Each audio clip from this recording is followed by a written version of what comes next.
Ya, terima kasih Yasir. Saat ini hitung cepat masih terus bergulir, masih terus terjadi gitu ya. Sudah bersama saya Mas Denny Irvani dari Direktur Riset SMRC yang akan memberikan pernyataannya. Silakan Mas Den.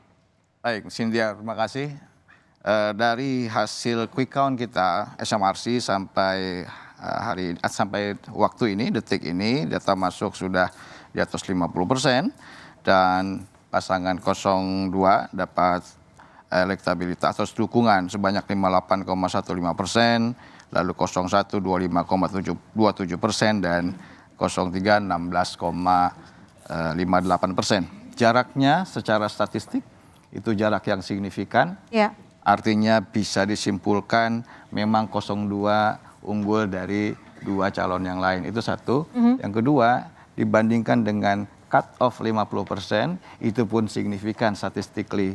Artinya bisa disimpulkan 02 akan unggul memang di atas 50%. Satu poin lagi, saya sudah lihat sebaran suara menurut provinsi. Ya, bagaimana terkait hal itu? Kita prediksi 02 akan unggul lebih dari 50% provinsi.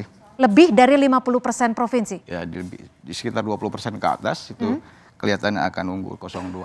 Oke. Karena itu menurut quick count ini bisa disimpulkan bahwa 02 akan diprediksi akan memenangkan pemilihan presiden dalam satu putaran. Tentu saja ini adalah hasil quick count. Hasil hitung cepat sementara ya.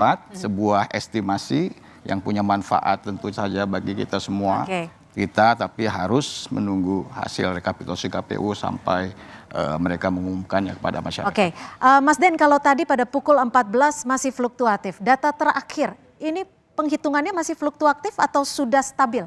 Ya, itu juga salah satu indikator ya. Kami punya alat untuk melihat apakah data ini masih akan berubah atau sudah stabil. Ternyata sejak data masuk tadi 40% pun kita sudah mendapatkan data yang stabil.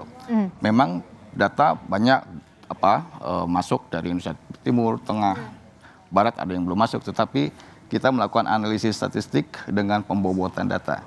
Sehingga data kita buat proporsional di setiap provinsi, bahkan di setiap dapil, sehingga kita bisa mengatakan bahwa kalaupun data masuk semua, hasilnya tidak akan jauh berbeda dengan hasil saat ini. Kemungkinan perubahan hanya 1-2% saja saat ini. Kalau pergeseran suara dari data Anda ada atau tidak, Mas Denny? Pergeseran suara misalnya dari lumbung-lumbung suara yang sebelumnya diprediksi. Ini yang menarik mungkin adalah Jawa Tengah ya. Jawa Tengah itu adalah basis Pak Ganjar. Kekuatan besar PDI Perjuangan di sana. Tetapi dalam hasil quick count saat ini ternyata pasangan 03 sementara berada di bawah pasangan 02. Secara signifikan selisihnya 51 berbanding 35% dengan margin error sekitar 2%. Itu artinya kalaupun data masuk semua, maka kami prediksi pasangan 02 masih tetap akan unggul. Oke, itu di daerah Jawa Tengah ya. Kalau di Bali, Denpasar? Bali kita punya sampel ya, tapi sampel tidak terlalu sebesar Jawa Tengah ya, hanya 31 target sampel TPS quick count, kemudian data masuk ada sekitar 64%. Namun saya kira angkanya kurang reliable untuk saya sampaikan karena sampelnya kecil ya.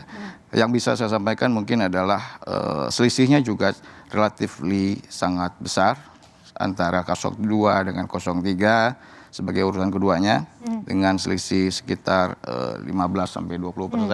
Itu pun daerah yang tadinya musim kekuatan dari 03 ternyata juga berhasil direbut oleh 02. Yang menjadi salah satu syarat adalah harus dimenangkan di 20 provinsi minimal. Untuk Sumatera seperti apa? Sumatera sejauh ini tentu saja kita lihat terus perkembangannya. Sejauh ini data di Sumatera ada 10 provinsi di sana, ada 8 provinsi yang sementara dimenangkan oleh pasangan 02 dan 2 provinsi yang lebih kepada pasangan 01, yaitu Aceh dan Sumatera Barat. Selebihnya kita lihat proporsinya lebih banyak ditarik oleh 02. Baik, itu tadi pernyataan dari SMRC, Denny Irvani yang sudah memberikan pernyataannya. Dan ada kemungkinan diprediksi 1 putaran. Tapi sekali lagi untuk hasil resminya kita masih akan menunggu penghitungan resmi dari KPU. Dan saudara, Hitung Cepat Kompas TV masih akan kembali selepas jeda. Tetap bersama kami.